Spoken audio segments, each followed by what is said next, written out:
Hierdie jaar herdenk ons soos ouer gewoonte die nalatenskap van een van die mees merkwaardigste Suid-Afrikaners, professor Gerwel.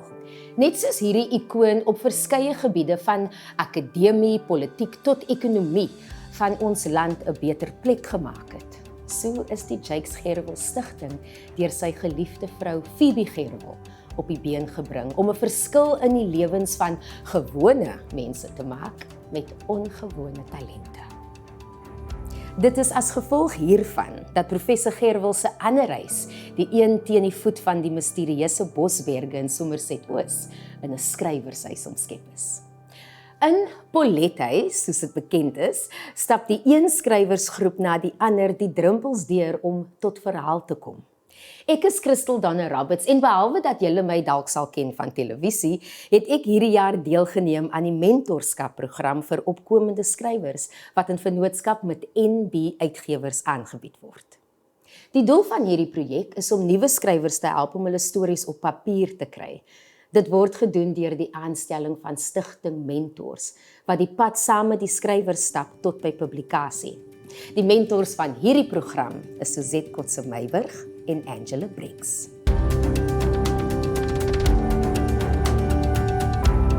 Ek is die Afrikaanse mentor vir die ontwikkelingsprojek vir opkomende skrywers. En toe Theo my in 2019 gevra het om betrokke te raak, was my onmiddellike reaksie dat dit 'n wonderlike inisiatief is, omdat dit 'n spesifieke leemte in die uitgewersbedryf vul. Daar word elke jaar letterlik honderde manuskripte aan die uitgewers voorgelê en uiteindelik word maar so 5% vir publikasie aanvaar. Dis gewoonlik manuskripte wat so 2/3 daar is en dit word dan met behulp van keurverslae en insette van die uitgewer tot op publikasiepyl gebring. Maar daar is ook skrywers wat genoeg potensiaal het om uiteindelik gepubliseer te word, maar hulle manuskripte het mentorwerk nodig. Daardie mentorwerk is egter duur en dis baie tydrowend. Met hierdie projek vul die Gerwel Stigting daardie leemte deurdat hulle die finansiële steun verskaf en met NB Uitgewers as vennoot maak dit dan die pad oop dat ons 'n klomp nuwe opwindende stemme aan die mark bekend kan stel. Ek het in 2019 2 studente gehad en verlede jaar het ek 3 studente gehad. Ons reis elke kwartaal saam met die Engelse groep na Polethuis in Somerset-Oos, waar ons dan vir 2 volle dae kan sit en werk.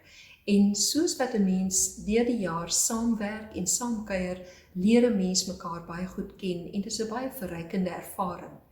En wanneer daardie manuskrip dan uiteindelik deur die uitgewer aanvaar word vir publikasie en uiteindelik as die boek verskyn, dan is ek net so trots soos die skrywers.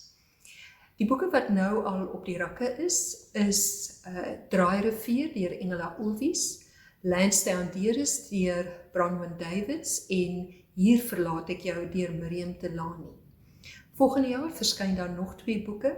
Dit is As die katjie Pieringblom deur Audrey Jantjies en 'n bundel kinderverhale deur Deidre Jantjies met die titel Stories in die Wind. Namens myself en ek glo ook namens die skrywers wil ek hiermee vir die Gerwel Stigting sê baie dankie vir die wonderlike bydrae wat hulle lewer vir boeke en lees.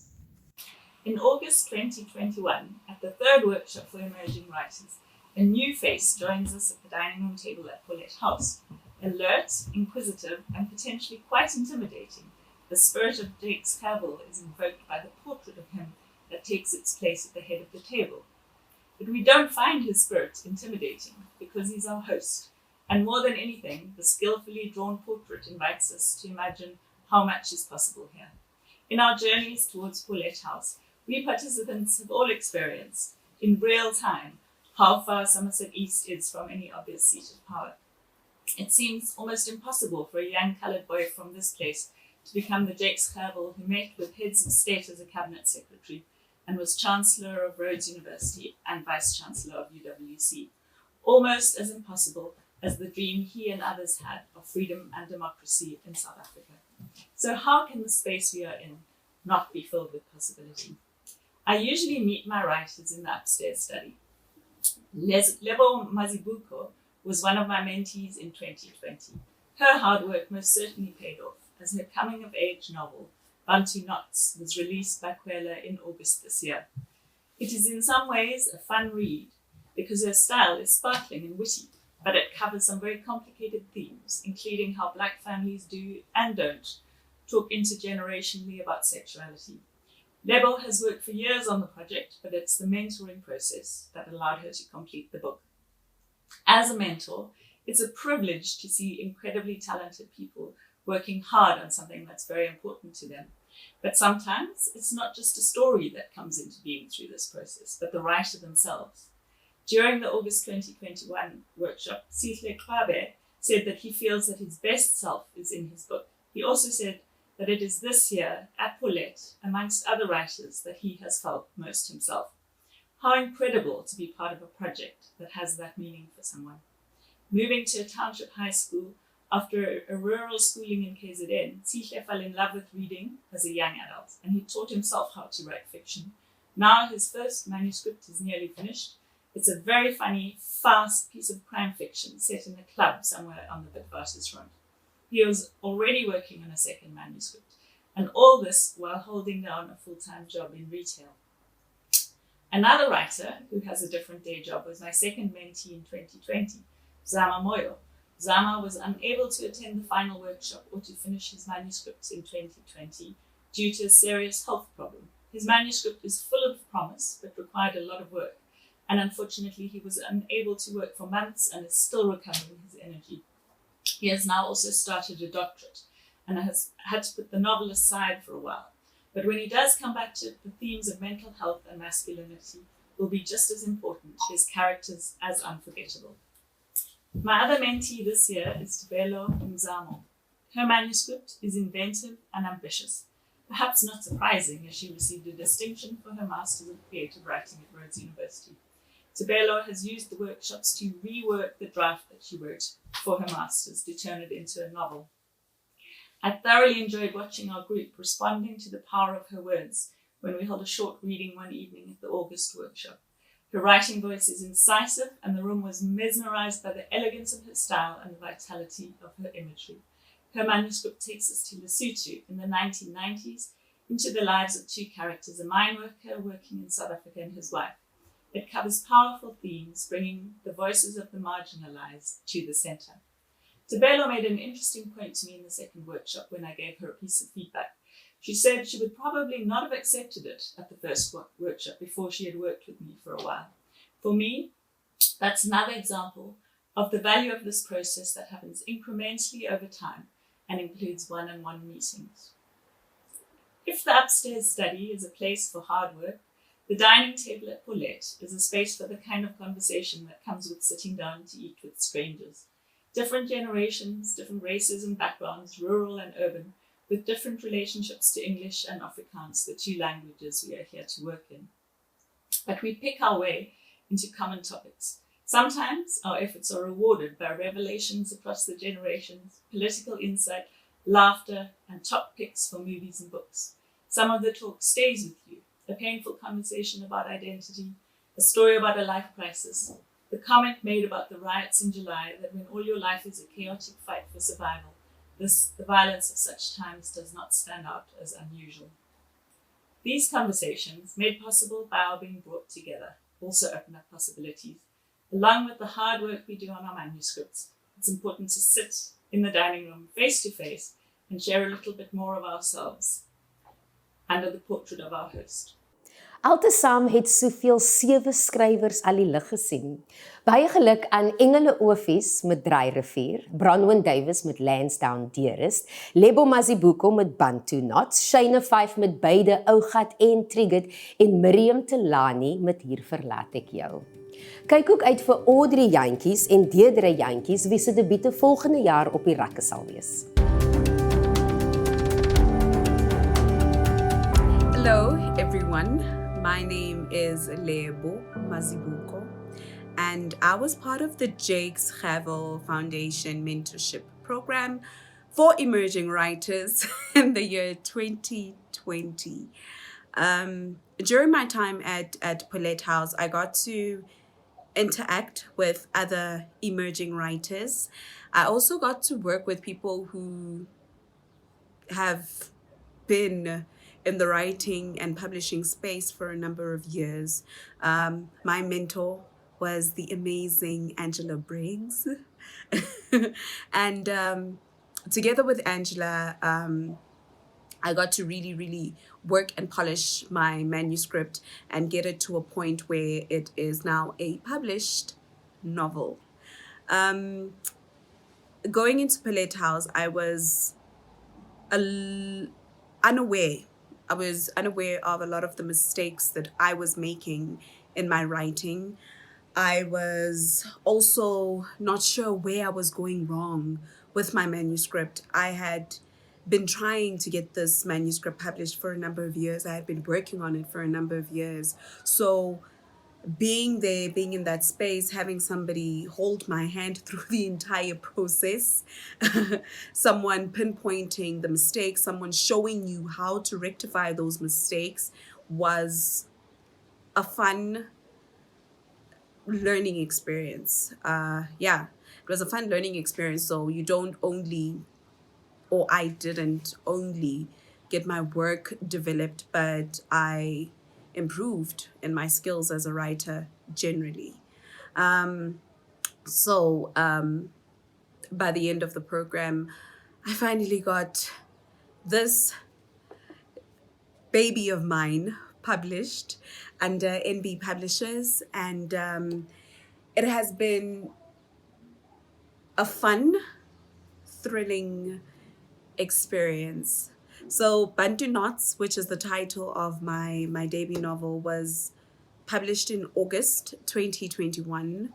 So far, so good. Just to give you a little insight into what Bantu Knots is about. Bantu Knots is a coming of age story, and we follow a young girl by the name of Naledi. She lives with her mother and her grandmother. So the idea was to explore 3 generations of women living under one household, and that how that impacts a young girl in becoming a woman, in defining who she is. So the book explores a number of themes, the main being womanhood.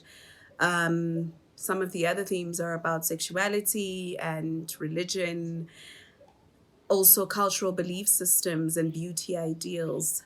So yeah, it's a book that continues to surprise me in terms of what people come back to me and say and how they connect and relate to the story. Yeah, so that's just a bit on Bantu Knots. But also going back to the mentorship program itself, I think one of the things that this program offers us emerging writers is a safe space to explore our ideas, but also very importantly, it has given me a support structure. I met some amazing people who continue to walk this journey with me. I continue to speak with the other writers from the program. Audrey, Deirdre, Zama, and Miriam, we are in constant communication, and it's always great to have that with you, especially as a person who's a newbie in this world. So it's been great. I am now a published author, which is amazing. But also I found a family. I found an incredible family through this workshop. So I am extremely, extremely filled with gratitude. Hi daar, my naam is Deirdre Jantjies. Ek is 'n skrywer en ook 'n filmmaker. Ek is oorspronklik van Oudtshoorn-Wesselsdorp en bly tans in die Kaap. Ek het van die Gerwel Foundation gehoor deur 'n vriend en my werk Stories in die Wind deurgestuur. In 2020 was ek gekies om part van die skrywer residency te wees en Dit was baie amazing. Ek het baie geleer, ek het baie exciting goed geleer oor myself ook en ook hoe om stories te skryf. Ek het stories in die wind geskryf wat gekies was om gepubliseer te word in 2022. So ek is baie excited en ek is baie dankbaar vir Gerwel Foundation en wat julle doen. So ja, baie dankie. Ek meen stories in die wind doen amazing goed, so ek is nou nie seker wat om nog te sê nie, maar baie dankie. En hou aan die amazing werk wat julle doen. Dankie. Hi, my name is Shana Fife, and I got involved with the foundation in 2019. We were one of the first group of fellows to go to the Jake's home. And I got involved because Stephen Vermeulen from NB Publishers approached me about writing a fictional book, which was something that was completely out of my comfort zone. I am actually a blogger, so I write about my daily life quite often. And Steve followed my blog for a while and asked if I was interested in trying my hand at fiction. I agreed because how exciting for NB Publishers to approach you. So I agreed to that, and that was in 2018, and in January 2019, after submitting part of a manuscript, I was invited to join the Jake's Foundation. It was certainly a learning experience for me. Up until then, I'd been a professional journalist, but I'd never worked on anything fully creative before. I found it quite challenging, but my mentor did teach me a lot of things that I actually used when writing Ogat, which was my debut novel. I'm currently still busy with the book that I was writing in 2018. I think COVID sort of put a spanner in the works when it came to anything outside of my day job. But the book has also changed since my Jake's days. And of course, with the guidance of Francois and Stevlin, I was able to sort of reevaluate what I wanted to do in 2021. So now I'm currently working on a supernatural fiction based in the colored community about a specific urban legend that I think colored people hold dear, but that's as much as I am willing to share right now. I think the main takeaway that I get from the program is that I'm a different writer from when I started to now. Not like it doesn't just stop. I still speak to my mentor almost daily. Stevlin is always on hand for me to sort of back and forth with about my writing process.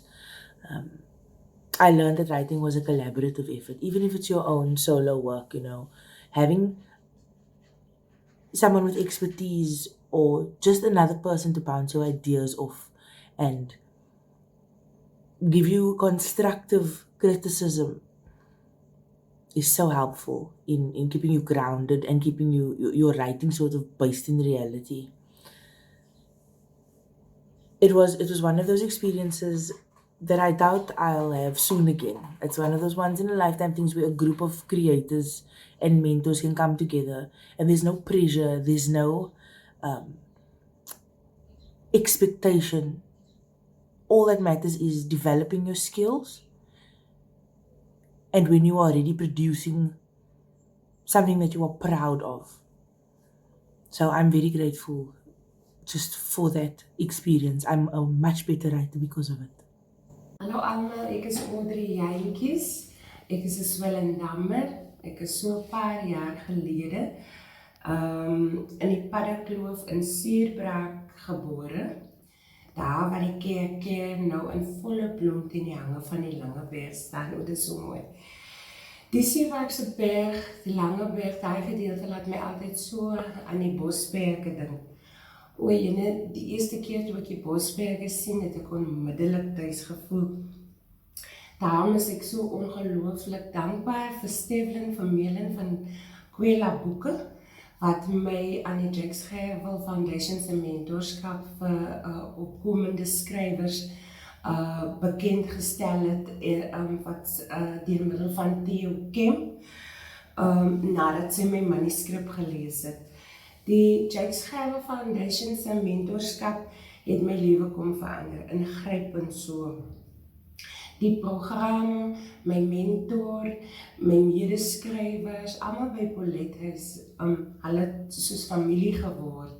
En ek het begin voel, ek het my tribe gevind, ek het my lewensmissie gevind, en dit is my divine purpose, my dankbaarheid vir Gerwel, sy nalatenskap en die man homself het geen perke nie. En vir Miss Phoebe, wat die visie en die oop hart gehad het om Polethuis vir ons almal te skenk. Dit is so besonder onselfsugtig, dat ek is soms verstom, dat ek regtig waar, dat ek deel kon wees van hierdie program. Dit is dan ook met trots, dat ek kan sê, dat die manuskrip waarin ek en my mentor, my lieflike mentor, Suzette Kotse-Meiber, verlede jaar aan gewerk het. Dit is aanvaar vir publikasie en verskyn op 15 Februarie 2022 onder die titel As die kykie Pier en Blom. Dit is 'n bildingsroman wat die wedervarings volg van Leah, die dogter van arm plaaswerkers in die laat 80's. Dit is nou van kindsbeen af tot haar uiteindelike nie ongeskonde volwassenheid. Dit is my ultimate droom om vir jong meisies en seuns daar buite te sê, al is die omstandighede hoe moeilik, al ontwaak jy, hoe al staan jy soggens in watter omstandighede ook al op, behou jou geloof in jouself, behou jou geloof in jou drome en behou jou geloof in God. Want drome word waar en hier sit ek 'n lewendige getuie daarvan. Dit is wat Gerwel vir my kom doen het. Ek onthou verlede jaar, rondom hierdie tyd, Augustus se kant, toe het ek by Polethuis onder die veranda gesit, daar het so 'n stormreën uitgesak, en ek het hierdie teenwoordigheid gevoel, die presence, en ek sien baie duidelik vir Gerwel langs my sit, dalk is dit wensdenkerry, maar hy het gesit met sy hande so op sy knieë, sy elmboog op sy knieë, sy hande in een gevou, en die intense kenmerkende diep staar van hom, en ons twee sit en bekyk die stormreën, terwyl hy woordeloos vir my sê, jy is nie alleen nie. Dit was so comforting, en iets waaraan ek vandag nog vashou. Dus wil ek net sê, vir Gerwel vandag, kai gangang sputa Jakes, en vir Miss Phoebe, halala, en vir die Gerwel Foundation, halala. Die skryf van boeke is maar net een deel van wat by Polethuis gebeur. In samewerking met Nati, Suidoosterfees en Aardskype word daar jaarliks groot vrug belê in die ontwikkeling van jong teatermakers. Die opkomende dramaturge word touwys gemaak deur die bekwame Abdurrahman Adams, waarna hulle tekste vir die verhoog reggemaak word onder die leiding van teaterman Rafiq Mamoun.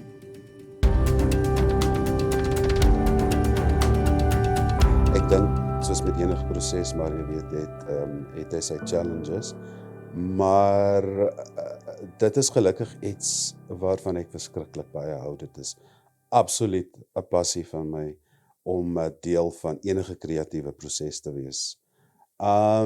Wat gebeur hier by Polethuis? Natuurlik het ons inskrywings het ons almal deurgelees, die pleis gelees, sommige mense het net konsepte voorgestel, sommige baie goeie konsepte, van daar af het ons 'n kortlys gemaak, daai kortlys het dan ons nou kom pitch, en dan sit ons nou met 2021 se 5 kandidate. Soos jy weet is dit 'n 3 weke proses. Ek het nou al vele prosesse meegemaak, en sover dit gaan, jy weet, in terme van 'n skryfproses sal ek sê, hierdie is vir my die most intense wat ek nog fasiliteer het. En daar is dit vir my 'n verskriklike beautiful challenge. Jy weet, ek love dit. So wat gebeur is, gewoonlik op die eerste dag, het ons mos nou maar ons pleasantries en so en almal stel hulle voor aan mekaar, you know, the usual. Maar die volgende dag, die tweede dag gewoonlik, dan, jy weet, dan val ons aan die werk, ons val in die pad. It's a project that works. And it is a project that I think should be almost, I want to say, if this could grow, you know, and even be taken to other provinces. Dit moet amper vir my 'n quarterly ding wees. Dit is natuurlik wat alreeds gedoen word hier by Paulethuis deur die Gerwel Stigting en natuurlik partners soos Suidoosterfees, Nati, ander feeste ensovoorts. But yeah, there is a gap. This is very important, a very, very important process. We've got to help and assist artists as much as possible, because it is not easy to be an artist at this moment in time. So die proses, ja, mag daar net vele meer wees. You know, it was a short residency, 20 to 21 days, but in that residency, I was able to produce something that will last me my entire career as a writer, you know. So that in itself, just a script, I'm grateful for. The relationships that I've built with the various directors, various actors, other artists, and people behind the scenes, you know, that I've met, and this is the beginning of many things to come. Die Suidoosterfees het vir ons die geleentheid geskep nou om ons stukke, almal ons stukke te debut hier by die fees. Ons het een performance gehad en hulle het basically vir ons 'n budget gegee en ons het geleer hoe om te werk met die budget ook. So mens moet nou akteurs kry, mens moet, you know, costume, sound, allerlei goed. So en hulle was altyd daar vir ons as mentors. So as mens bietjie verlore raak in al die plotting en planning van die produksie, kon mens altyd gegaan het na ons mentors toe, of hoe om te werk met geld en whatever, en hulle sal vir ons dan, you know, advice gee en vir ons help en regtig ondersteun. So ek is baie dankbaar. Oh, my name is Jane Mamutsimpolo, and I'm from the Free State. I'm a professional theatre maker, 8 years experience, professional experience, but I'm also looking to, you know, diversify, you know, with the whole COVID thing. I fell in love with the film world as well. I am a multidisciplinary artist. I write, I act, I produce, I do everything art. And yes, the reason why I write is because I love being the voice for those who feel voiceless, for those who feel silenced. So most of my work, you will come to realize that it has a lot to do with social injustices and just bringing about awareness. And yeah, I love edutainment. I love art for therapy. And the show that I wrote right now is called The Dawn. It's a very dark piece, but beautiful and visually stimulating. It has themes of loss, betrayal, resilience, and the effects of trauma. And what I'm hoping to gain from this experience is I just want to network. First of all, I want the world to get to know Jane, unapologetically so. And most importantly, I just want to be the best version of myself. I just want to be the best version of the writer that I am. And I feel like this is such a great opportunity because I've never in my life felt so appreciated as a writer. And we haven't even been here for long, but I already feel like, yes, Jane, yes, yes, yes. You know, those juices that I never ever experienced, I'm already experiencing. Yeah, so I want the world to see Jane. I want to take over the Afrikaans industry, one production at a time. I mean, yes, I'm a Black non-Afrikaans speaking woman, but I'm here now and I just want to break boundaries. Yes. As 'n mens dink aan 'n huis waarna toe skrywers gaan om te skryf en dan dink 'n mens natuurlik aan stilte. Maar dit is nie altyd die geval by die Paulethuis nie. Van die lekkerste oomblikke in die huis is natuurlik die uitbundige gesprekke om die etenstafel op die stoepe en natuurlik in daai lower groentuin. En as jong liriekskrywers met die gewilde Fraser Berry jaarliks daar kom werk, dan bewe die mure behoorlik met musiek en lirieke. Met hierdie program, aangebied in samewerking met die Suidoosterfees, wil die stigting graag jong mense help om eg Suid-Afrikaanse lirieke en musiek te skep. Ek wil almal daarom groet en bedank vir die geleentheid om te kan praat oor hierdie wonderlike liedjieskryf mentorskap van die Gerwel Stigting in samewerking met die Suidoosterfees. Ek onthou so 'n paar jaar terug toe Theo Kemp my gekontak het oor die uitbreiding van die kreatiewe skryfkunsdissipline met liedjieskryf as deel van die program. Toe het hy sy visie uiteengesit en ek was onmiddellik opgewonde van vir baie jare wanneer ek die feeste gehuur was om die ontwikkeling te doen van hierdie kunstenaars, dan het ons meer skade gedoen want ons het byvoorbeeld vir 2 dae of 3 dae ingegaan en dan het ons hierdie wonderlike wêreld, eintlik intensiewe wêreld van liedjieskryf, kuns, het ons uiteengesit vir die kunstenaars, maar dan gaan ons weg met geen opvolg, so dit was meer skade as wat ons goed gedoen het. Met die program toe Theo vir my sê, maar ons gaan vir 2 weke ingaan en ons moet 'n hele paar van hierdie goed dek, het ek onmiddellik opgewonde geraak want ek het geweet dat kunstenaars nou 'n regverdige kans sal kry om hulle voet en hulle in die bedryf in te kry, maar ook om hulle merk te maak. So die program is baie holisties geontwikkel.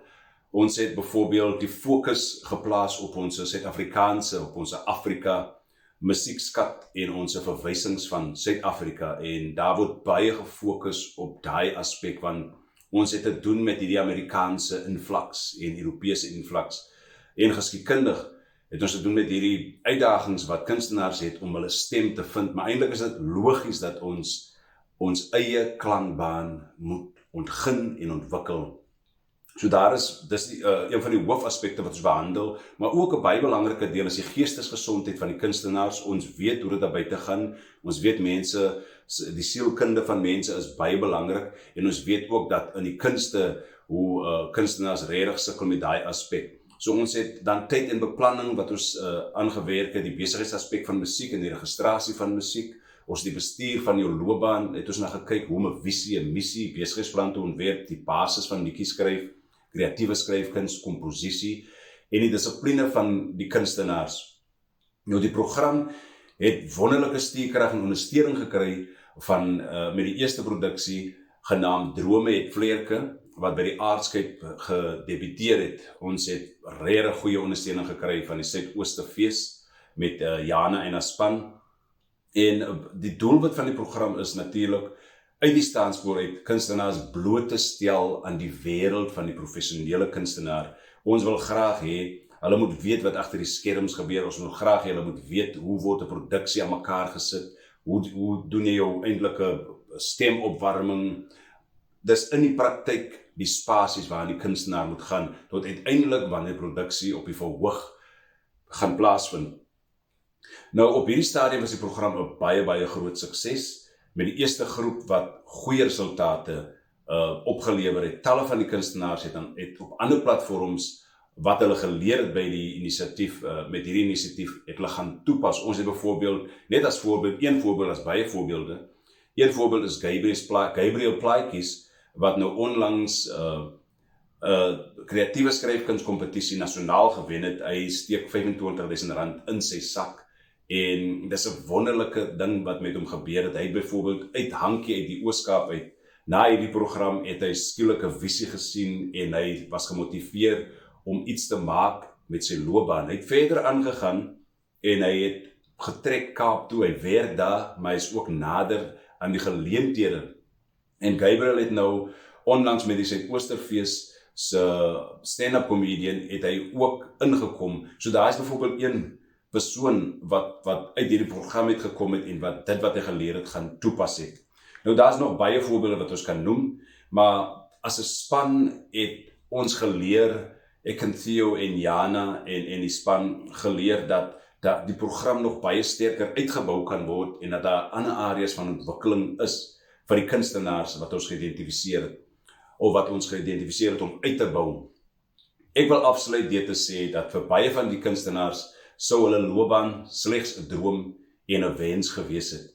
Die stigting kan baie trots voel met hierdie 11 kunstenaars wat uiteindelik 'n kans het en wat nooit sou geweet het dat 'n rigting hulle moes gegaan het, maar wat nou 'n kans het om dit wat binne hulle is vorentoe te bring en die wêreld 'n beter plek te maak, maar ook om hulle self tot op 'n punt te kry waar hulle as professionele kunstenaars in die bedryf kan wees en daardeur die bedryf kan verryk.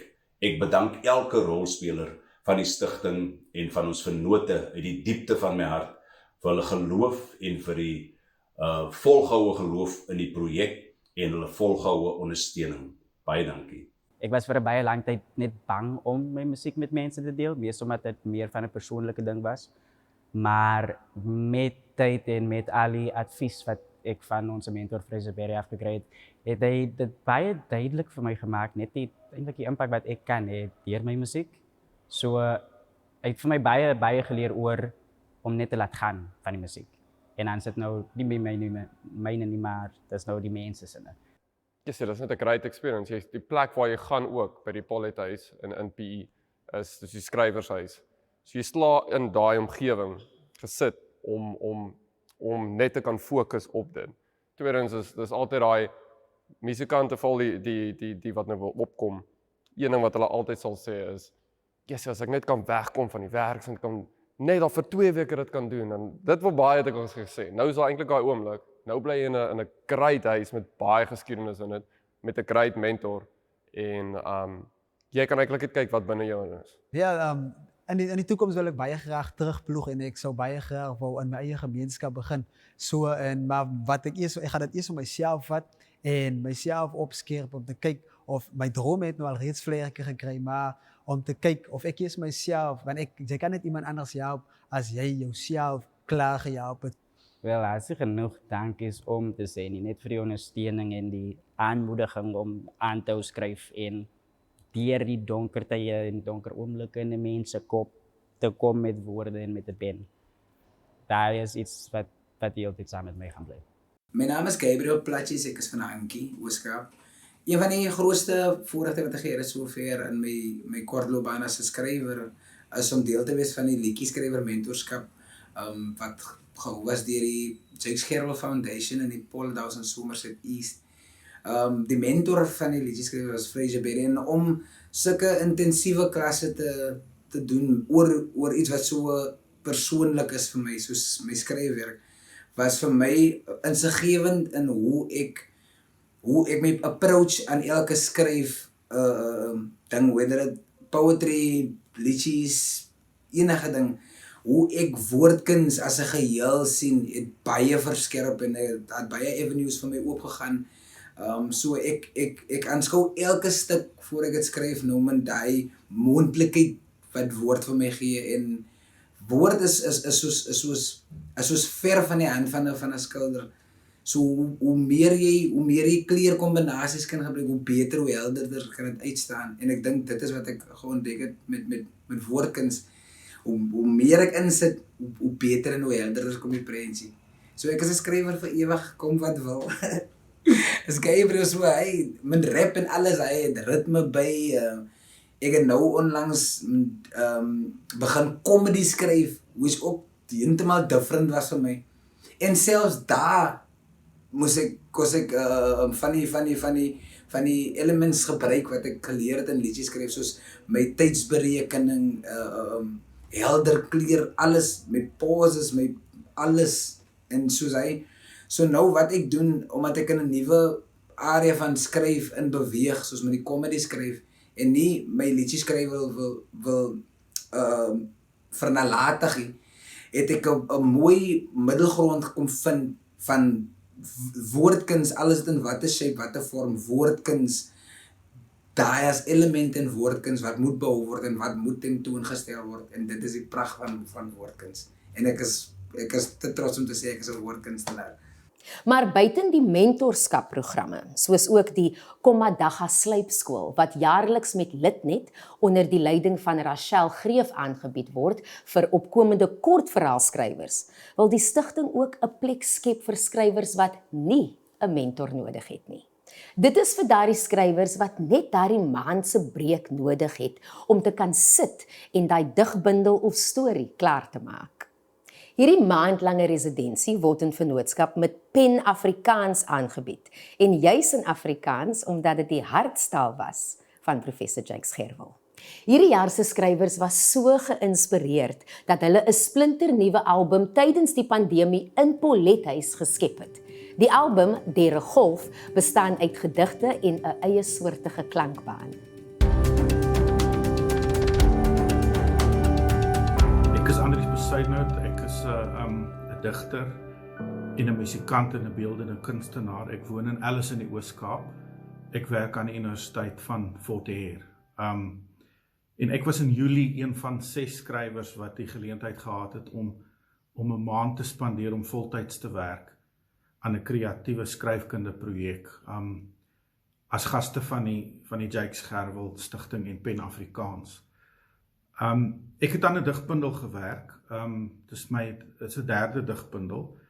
En die tema daarvan is hoe 'n mens Suid-Afrika, maar spesifiek Afrikaans as 'n taal en die Afrikaans sprekende gemeenskap sou beskou as een van Afrika se kreoolse gemeenskappe in tale. En ek dink in die bundel na oor wat sou gebeur as 'n mens in plaas van Alice of Kaapstad of Johannesburg of Pretoria jou die plek van waar af jy Afrikaans en die Afrikaanse geskiedenis beskou sou verander na die Swahili kus. Swahili is natuurlik een van Afrika se ander kreoolse tale. En as 'n mens dan in Zanzibar of in Mombasa of Malindi sou staan in Suid-Afrika toe kyk, hoe sou mens die plek beskou? So dis die idee agter die digbundel. En ek het baie goeie vordering gemaak. Ek is baie dankbaar vir die geleentheid wat ek in Paulethuis kon spandeer. 'n pragtige plek om te skryf. Terwyl ek daar was, het ons ook gesprekke gehad oor hoe 'n mens skryf oor aandete, oor praktiese probleme wat ook baie gehelp het. Die gemeensaamheid en gemeenskaplike ondersteuning onder mekaar. En so uit ons gesprekke en oor die toestand waarin ons bevind het, amper idilliese omstandighede binne die konteks van 'n grendelstaat, 'n pandemie en 'n voormalige president wat tronk toe gestuur is en toe grootskaalse opstande in die land, het ons gesprekke gehad oor hoe oor ons posisie teenoor die wêreld daar buite, en ons het toe begin om 'n aantal gedigte op te neem, gedigte wat voorheen geskryf is, maar van die mense daar het nuwe gedigte geskryf, en ons het 'n album opgeneem, gedigte saam met musiek, wat intussen vrygestel is. Die album se naam is 3de Golf, met 16 gedigte deur Salvia Okhuis, Mercy Kannemeyer, Walda Jansen, Lydia Kittens en ek. En die opneem van die digbundel en die opneem van die gedigte en die vrystel daarvan is ook 'n manier wat ons probeer dankie sê het aan die Gerwel Stigting vir die tyd wat ons in Somerset-Oos kon spandeer. So baie dankie daarvoor. Ek is Mercy Kannemeyer. Eerstens wil ek net baie dankie sê aan Pen Afrikaans, die Gerwel Stigting en die Gerwel familie vir die geleentheid om in die Polethuis te kon woon. Dit is vir my 'n groot eer gewees om in dieselfde spasie te kon wees wat Gerwel en sy familie spore gelaat het. Met my aankoms by die Polethuis het ek geweet, hier is wat dinge gebeur. As skrywer was die residensie vir my 'n wonderlike geleentheid om stil te word. In ons dikwels gejaagde bestaan en met al die chaos rondom die pandemie, kry ek min kans om werklik net op een ding op 'n slag te fokus. Die Polethuis was vir my 'n kans om in te keer, te dink, met myself te stry, medeskrywers te leer ken en natuurlik om te skryf. My kortverhaalbundel het in die Polethuis vorm gekry. Die spasie in sigself het groot inspirasie gebied. Die werk, herinneringe en nalatenskap van Prof Gerwel het meer insig en betekenis gebring. Te midde die skrywery kon ek en my mede-huismaats onder leiding van Andries Besidenhout ook aan 'n plaat van ons eie werk. Derde golf is daar gebore. Dit verskaf groot vreugde om iets te hê wat my en ons almal aan die Polethuis verbind. Ek hoop derde golf is maar net nog die begin van groot dinge wat in die Polethuis gaan kom, saam met al die boeke, dramas, musiek ensovoorts. Nogmaals, dankie aan die Jakes Gerwel Stigting, dankie aan my mede-huismaats, dankie aan die span wat daar gewerk het, baie dankie aan almal wat hierdie geleentheid moontlik gemaak het. My tyd daar was nodig, kosbaar en iets wat ek verlang saam met my sal dra. Bestaan nie muse?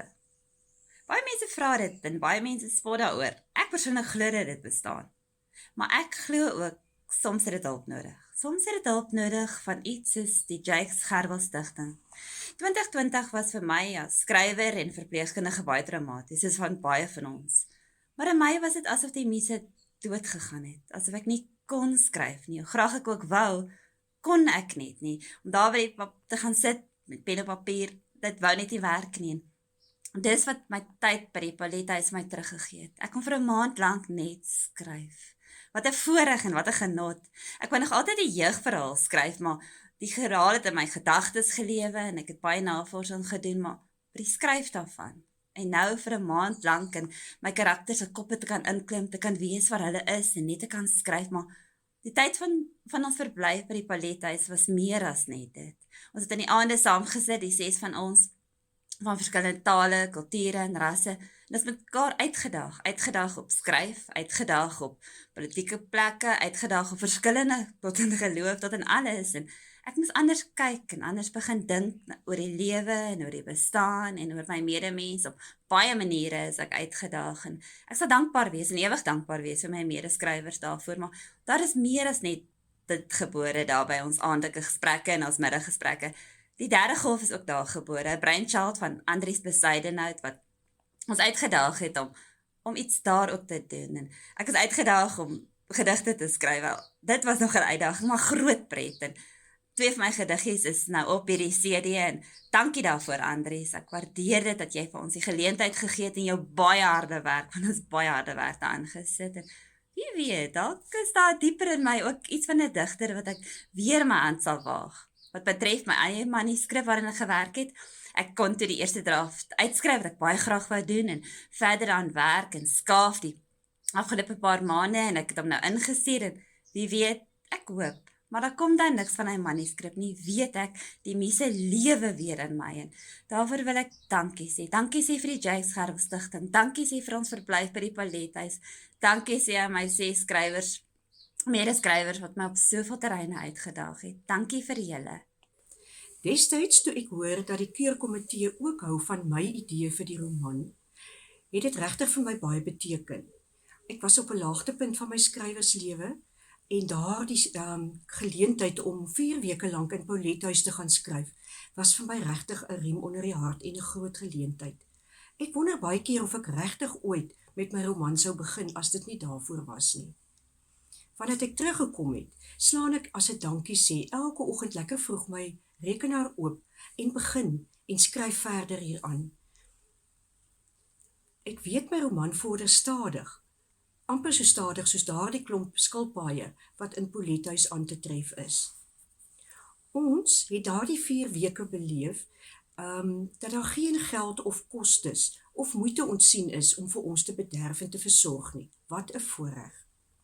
Vandat ek teruggekom het, het ek begin oplees oor professor Jakes Gerwel en sy lewe.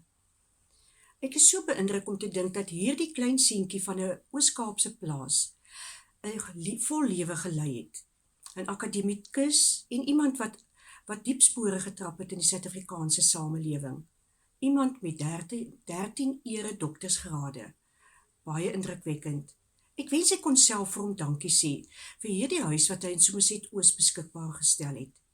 Daarom sê ek vandag baie dankie aan sy familie en aan die Jakes Gerwel Stigting, Pan-Afrikaans en vir Theo. Baie dankie. Die Jakes Gerwel Stigting voel sterk oor die jeug, want hulle is mos immers die leiers van môre. Juis hierom bied die stigting die JOG-projek aan, waar jong mense geleer word om kunste soos rymklets en digkuns te gebruik, om 'n uiting te gee aan hulle emosies en hulle kreatiwiteit. Hierdie projek word onder die leiding van Therese Hoem en Marsha Woolwood van Grassy Park Hoërskool aangebied, wat Jakes Gerwel eens op 'n tyd 'n onderwyser was.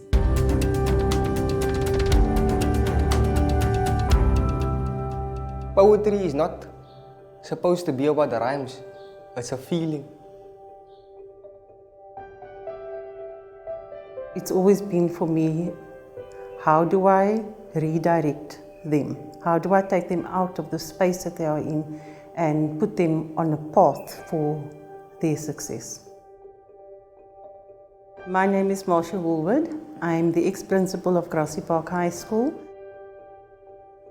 The changes to the learners is different depending on the context.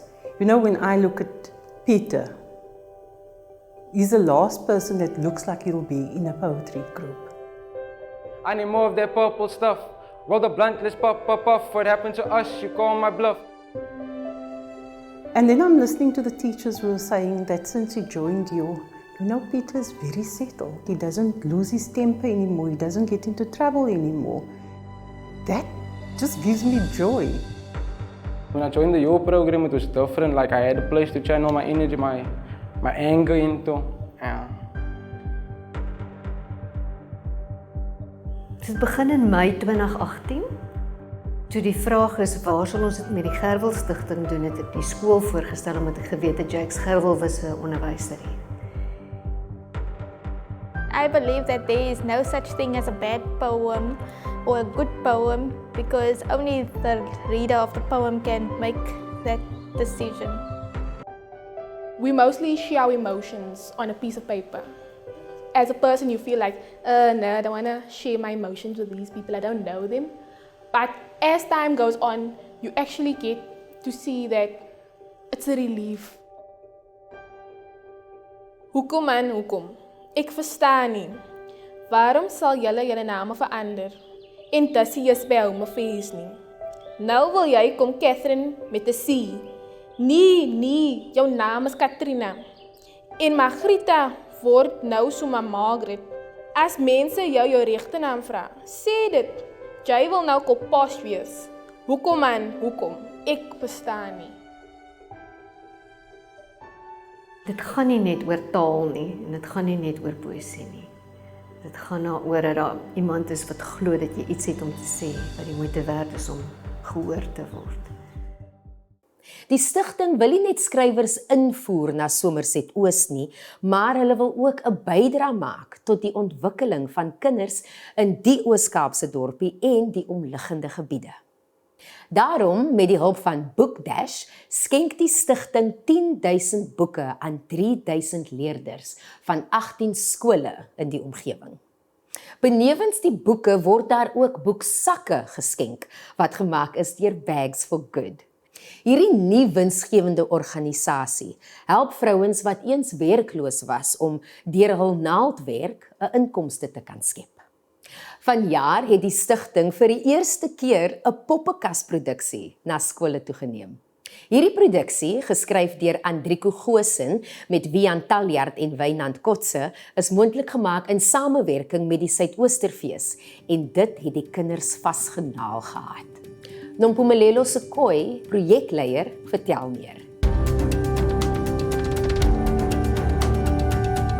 Hi, I'm Nompumelelo Sandra Sekoi from Pierston in Blue Crane Root Municipality. I am a storyteller and narrator for Jakes Gerwel Foundation. I started working with Theo Kemp, the director, in July 2018, whereby we started with one school. That was Gilbert Xuza. It was a very successful year. We happened to learn more. We, as the facilitators of the projects and the kids, it was so exciting when they started listening, hearing, interacting as we asking questions. Then my first almost year was 2018. We continued in 2019, whereby we agreed to extend it to the surrounding farms and the other towns.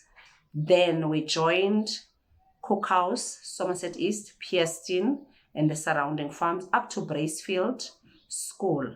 That was very successful. As we speak up to now, we worked in 2021 with 19 schools, whereby we have also a puppet show that was very successful, that also brought such a light and love to the kids. When they look at the puppet show, you could see how their faces were. Then when they asked questions, the puppeteers were able to respond. And yet it was all 3 languages that we've tried. I will start it with isiXhosa, English. The puppeteers also were doing very well with Afrikaans and English. The most part that makes me to continue doing this, I'm pleased to be one of the Jakes Gerwel team members under the director Theo Kemp. He is so keen about his job, as well as myself. I'm giving all out because the poor environment that we are living in, the underprivileged children have benefited a lot, especially with the school bags and the storybooks. At times, you get to a school whereby really they needed this. They really appreciate any minute. And the beneficiaries that are the school children, they are the most happier people in this program. And I believe that the more we stretch out our hands, helping them, at least it brings something, as we've got also children that are retarded in other schools. But when you come in with a story, at least they look at you as you're reading the story. And the most part is that there's hands that are working, there's eyes that they can see. There was this action of puppeteers that they could see that this is what is being told in this story. And in detailed storytelling, we believe that each and every child have got a right to get a better education and to be involved in each and every project that brings them together as storybooks. And we wish that the kids may grow in this foundation phase more and more, like reading and having listening skills to be able to see for themselves how best can they do in their books. As I'm sitting here, I have already more than schools that are asking the surrounding towns, e.g. Gravreinet school. One of the schools have approached me requesting that we must also visit the other areas, Janssenville. And then we told them presently we don't have a problem visiting them. We're still looking at the most important towns, which is the Somerset East and the surrounding farms. I'm pleased to be the person that I am, being given an opportunity by Jakes Gerwel Foundation to be the storyteller for them. Even myself, I'm learning a lot out of it, because you have to understand the story and being able to share with the kids and be able to read aloud so that they can know each and every word that was said there. And also, how can they get out of this message that you've sent? How can they be the best of the students that can be able to become one day a storyteller? I wish to bring this to Theo Kemp as saying, thank you very much for giving me and allowing me an opportunity to be amongst you through Xolisa Ngubelanga, who happened to bring me forth as to say I nominate Nompumelelo Sokoi to be part and parcel of Jakes Gerwel. It was a pleasure meeting you, Theo Kemp, under Jakes Gerwel Foundation. I thank you. Nou kom ons by die hoogtepunt van die jaar se program. Die Jakes Gerwel Stigting nooi jaarliks 'n gerekende denker en publieke figuur uit om 'n aspek van die veelsidige Jakes Gerwel, die plaasseun van die Kommadagga omgewing, die intellektueel, akademikus, die besigheidsman en brugbouer uit te lig. Hierdie jaar is ons bevoorreg om Mandla Langa as gasspreker te verwelkom. Die bekroonde Mandla Langa het 'n rits boeke op sy kerfstok met sy mees onlangste boek, The Lost Language of the Soil, wat pas die winkelrakke getref het. Heinrich Weingart gesels met hom.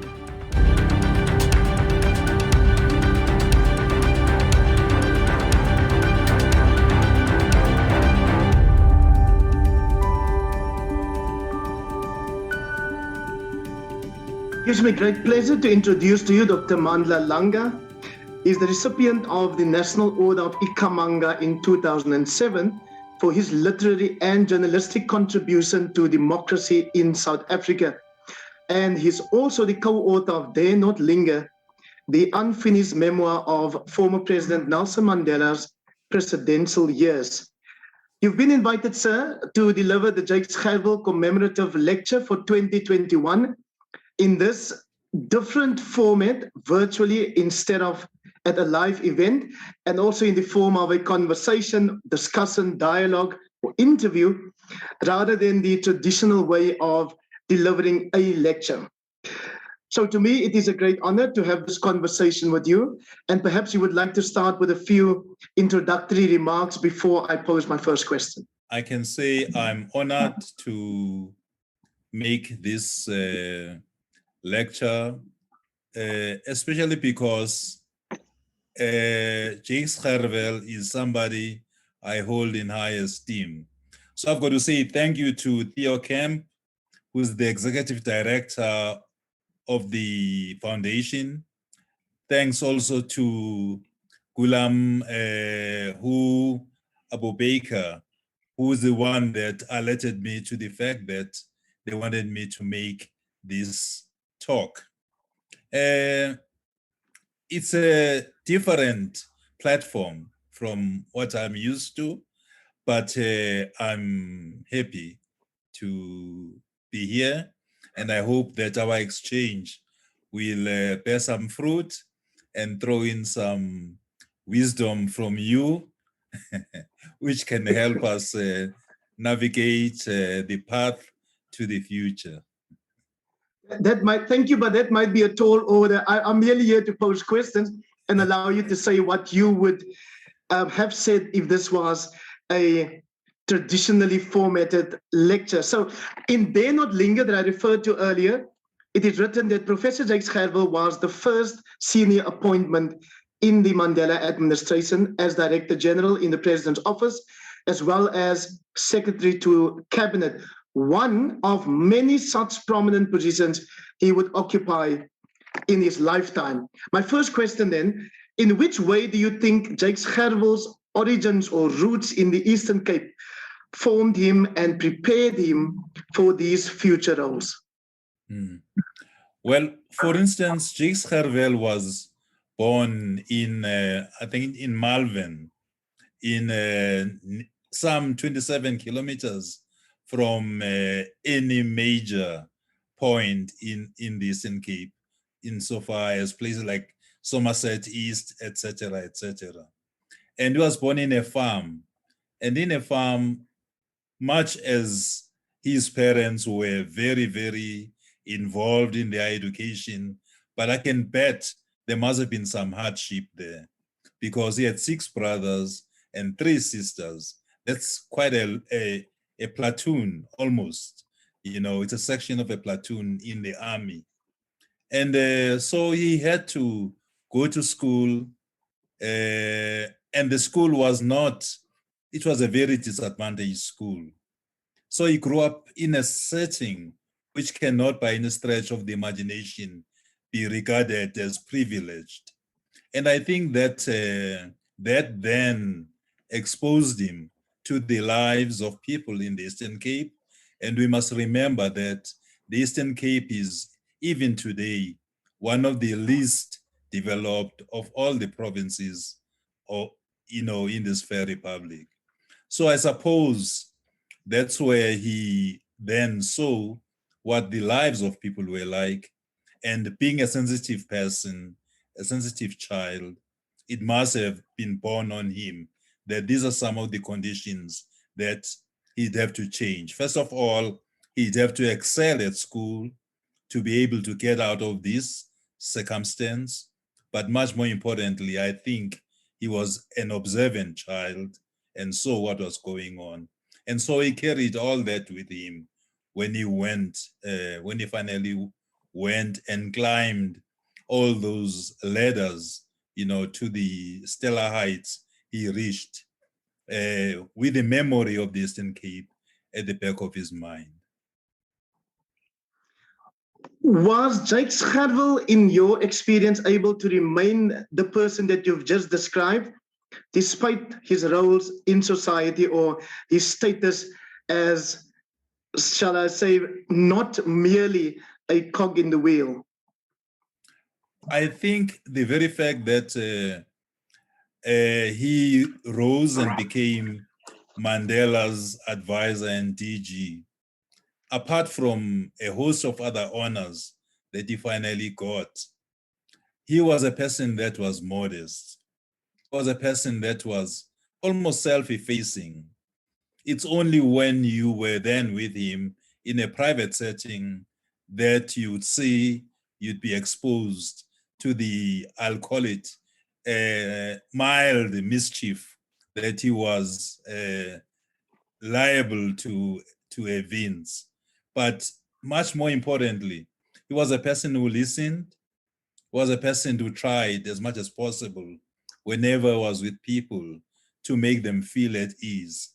I think now looking at it and talking to you, he could himself have been mildly, how do you say this, mildly surprised at the kind of steps he had taken and at the roles that fate had thrown in his way.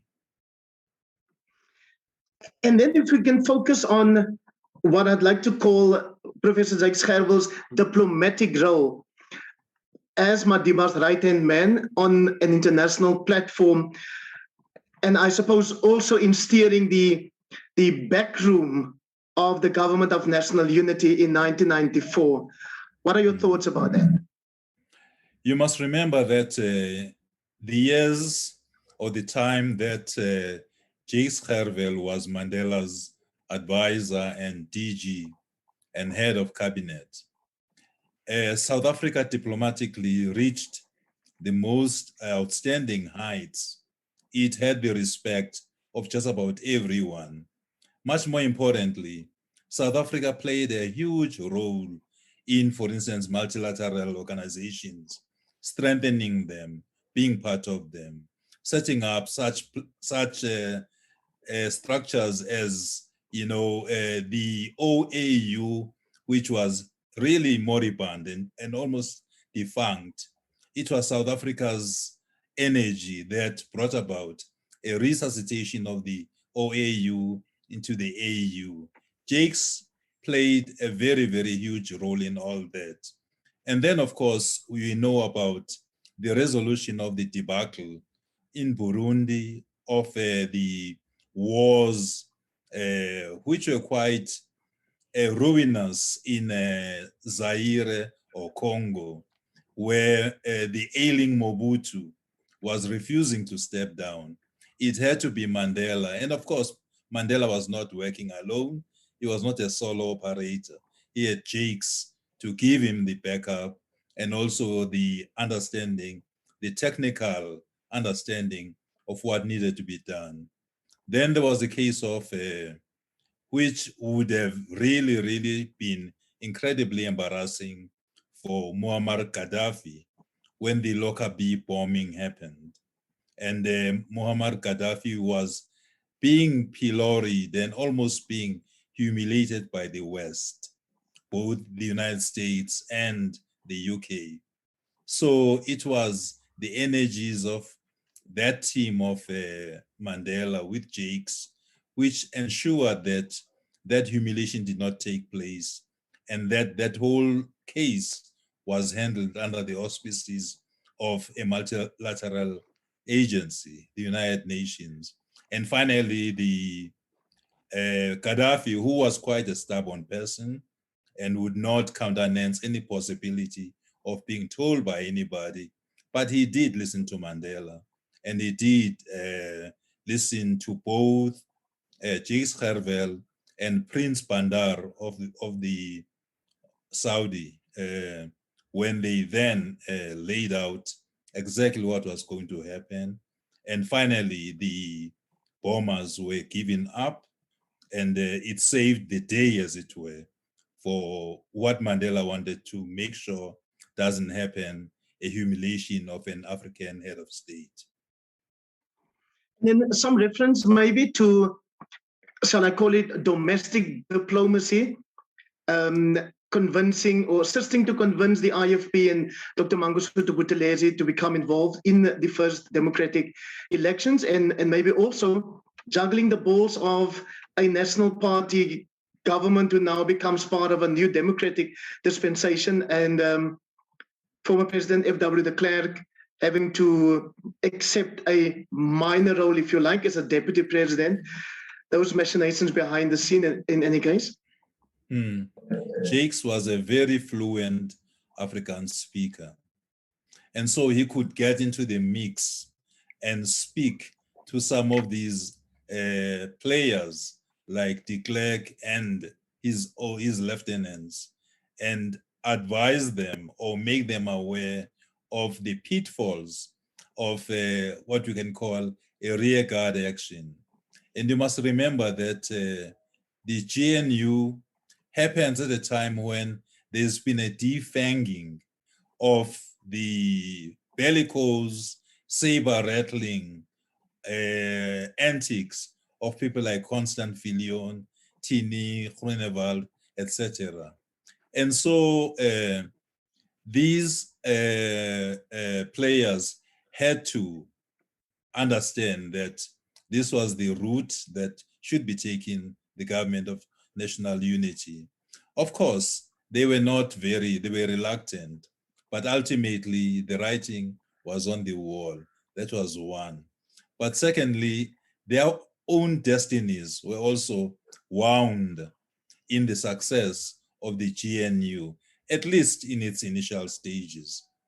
After that, of course, they did pull out, and this was to their detriment because finally the National Party simply disappeared.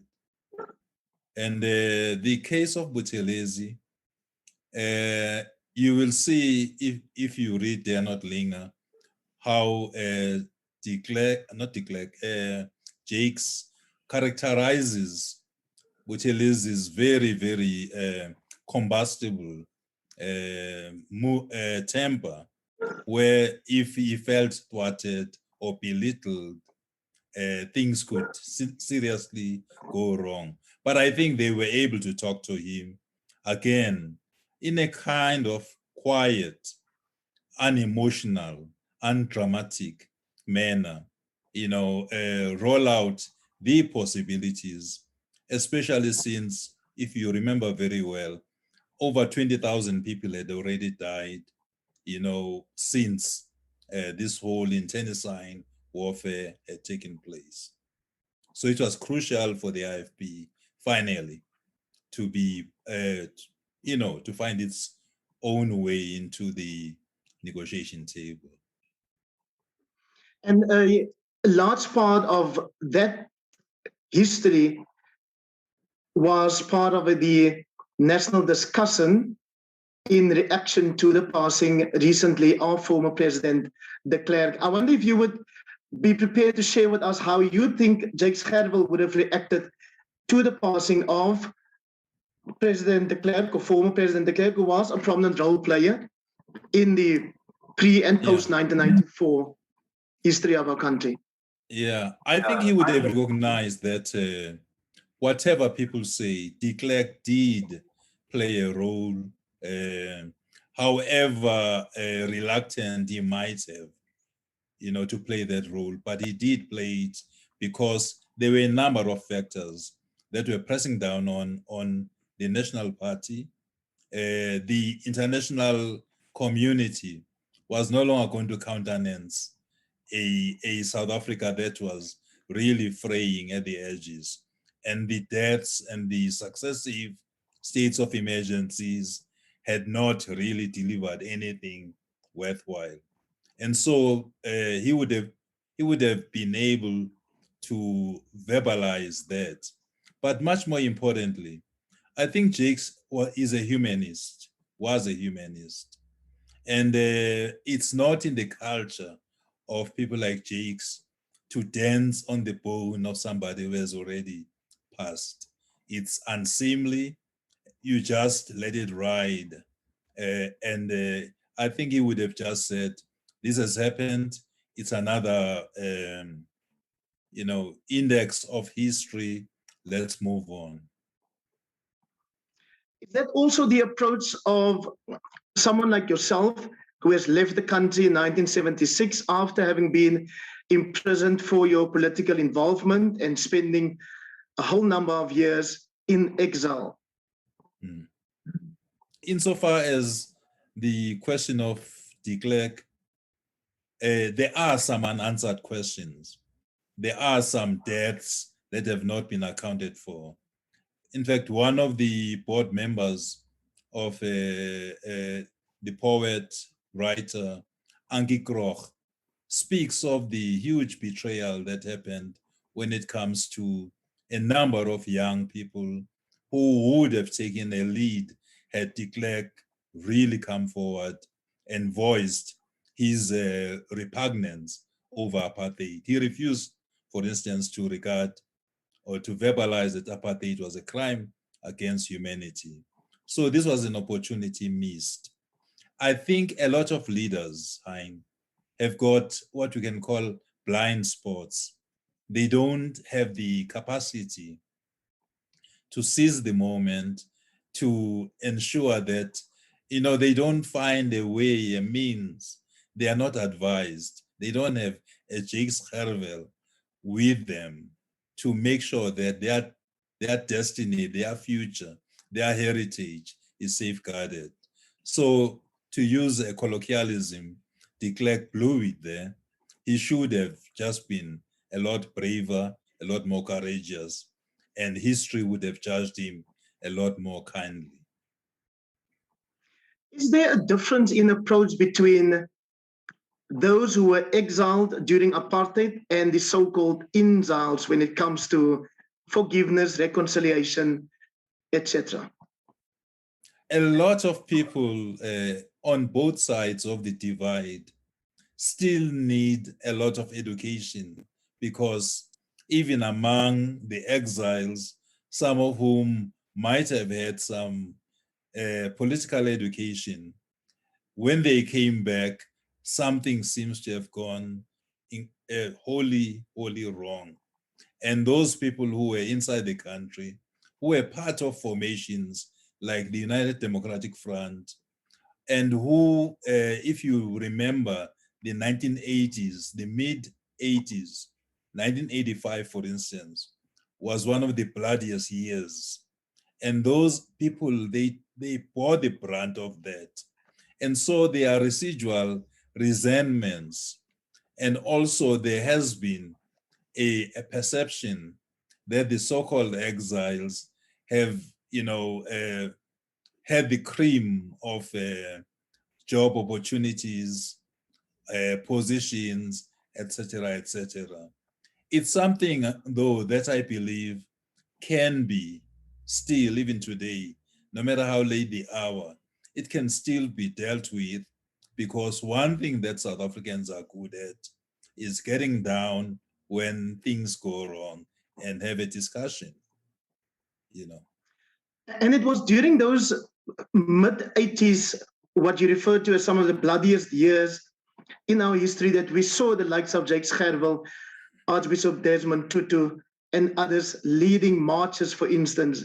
Then Jakes Gerwel, as Vice Chancellor and Rector of the UWC, or the University of the Western Cape. What do we learn about Gerwel's commitment to transformation in how he has led UWC? Earlier, we spoke of his background in the Eastern Cape. I think that was one of the most important, how to say this, it was a crucible for the kind of action that he later, or the person that he became. But also really hugely learned, especially when it comes to the humanities, to moral philosophies, to an understanding of the human being, and also the history of the country. And so Jakes, for instance, as I did say earlier, is one person who understood the origins of the South African state, which means by extension, the origins of the South African problem and its anxieties. And so getting involved in all these, being part and parcel of the liberatory process, you must remember that even though he was Mandela's choice, he was not even an ANC person. He was at that time still a member, or espousing or part of the Black consciousness movement, and had been playing a leadership role in the United Democratic Front.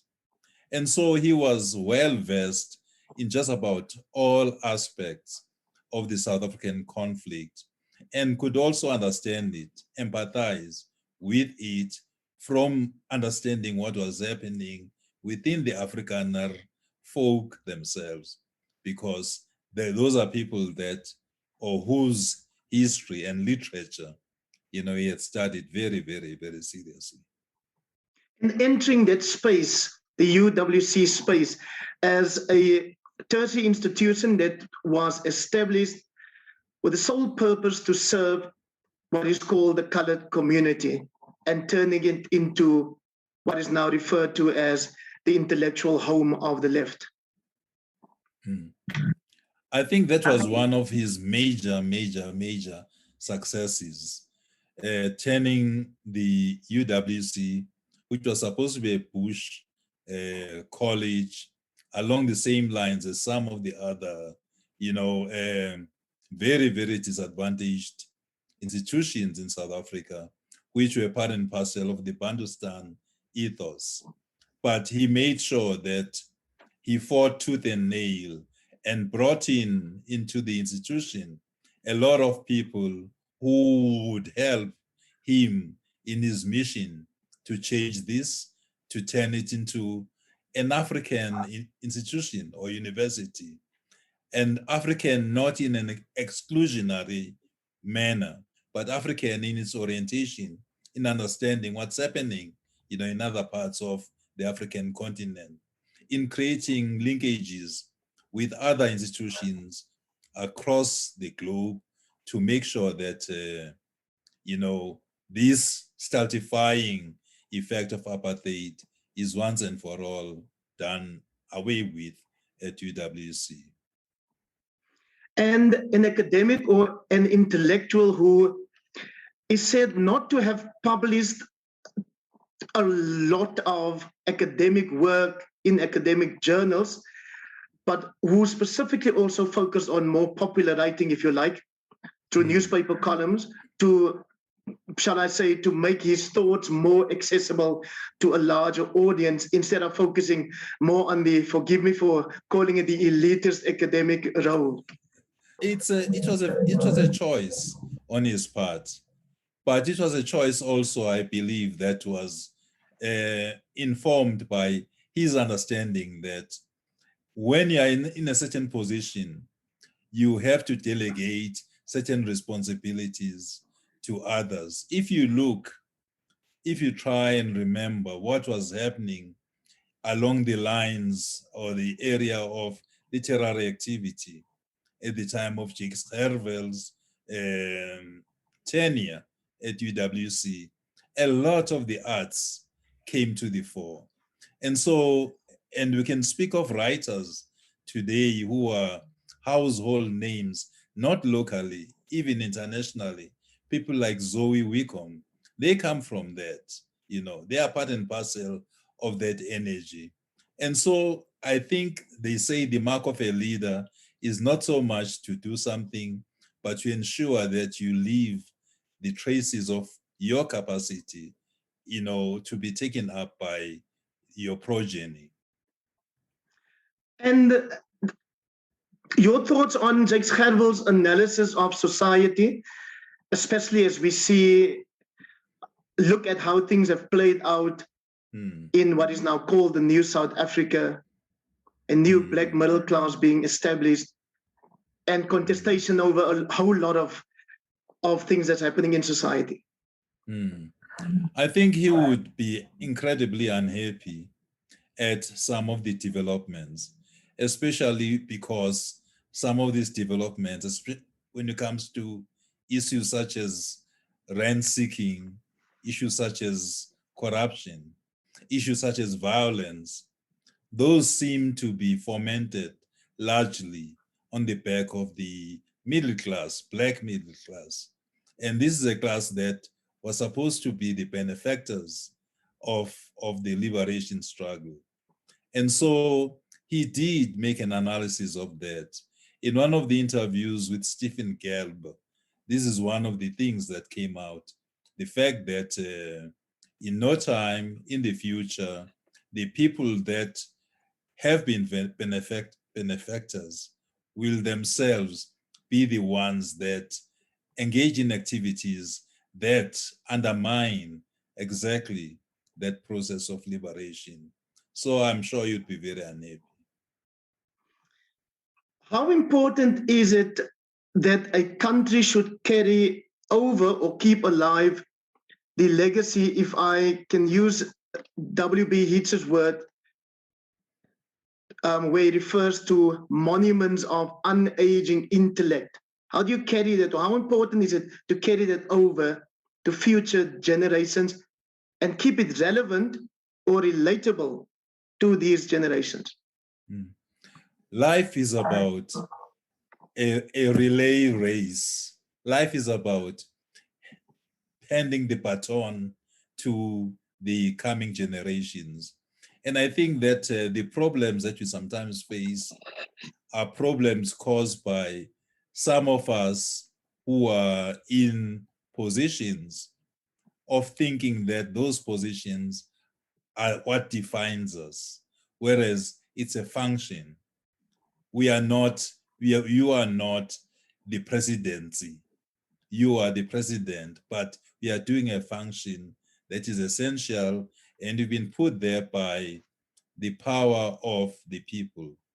And so I think when you speak of monuments, I'm also reminded quite acutely of the fact that Jakes was not very happy with the lionization and the creation of what we can call the personality cult, which sometimes is not the defect of the subject, of the person who becomes lionized and these statues are made of them.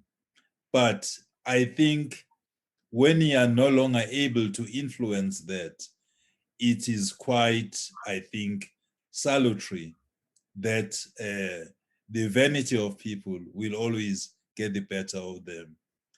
So I think he would have wanted to make sure that the younger generations get the best from the older generations, which they can also themselves, in this intergenerational kind of continuity, hand over to the other coming generations.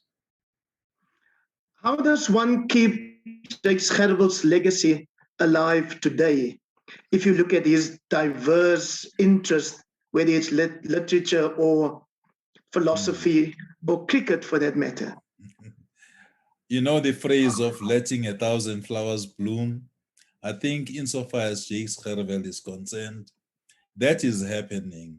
When I looked at what is happening in the foundation, when I looked at what is happening in Afrikaans pen, when I look at the creativity that is just coming out of the Western Cape and other parts that have got connections of mentorship with the Jakes Gerwel initiatives, I become very happy. And I wish I were younger, because I would also want to, how to say this, take advantage of some of these possibilities, these trainings. So that's how his legacy is being kept alive. I think anytime you read a book that comes from that circumstance, you'll be thinking that this would not have happened were it not because of Jakes Gerwel. So you may not be young anymore, but that also means you possess a well of wisdom. So I'm going to ask you in conclusion of this conversation to delve into your own creative well and talk to us about what Jakes Gerwel meant to you as a South African writer. You know, in 1989, we were in Vic Falls in Zimbabwe with Afrikaner writers. And there was a space there which was solely felt. And that space was a gap, was the intervention of Jakes Gerwel, which would have helped a lot of us understand more what was going on, both in writing, but also in the Afrikaner literary arena. Having said that, as a writer, I pay homage to people like James Gerwel. They make it possible for me to keep on, to use a very colloquial phrase, keeping on, to make sure that I emulate this very, very important son of our continent. When we prepared for this conversation, Dr. Mandla Langa, you also referred to Longfellow's Bible-inspired A Psalm for Life with this phrase, learn to labor and wait, and what it means to you in relation to the legacy of Jakes Gerwel. It just means let us be able to take a long view. Let us hunker down and do our work and know that somewhere along the line, perhaps not today, not tomorrow, but inevitably, there will be a possibility of us saying, it was a job well done, we did it, we waited, and these are the fruits of our labor. Dr. Mandla Langa, thank you for honoring Professor Dr. Gert Johannes Gerwel in the way that you did today. Thank you very much for inviting me to do this. Yeah.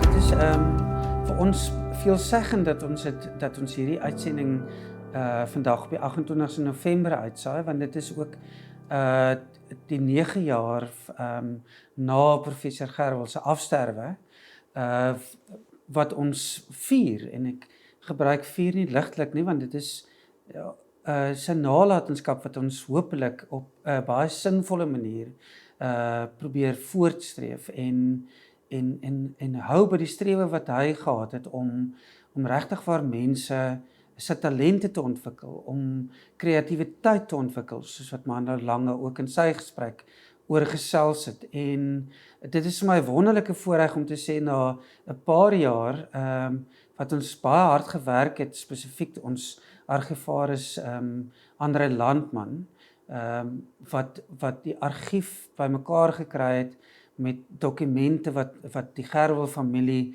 waarvoor ek baie dankbaar is, geskenk het, die Johnson familie, Pam Barron, klomp mense wat regtig vir ons gehelp het om al die dokumente van Jakes Gerwel oor hom, deur hom, van alle jare, so veelsidige man, vir die eerste keer volgens my, alles op een plek te kry.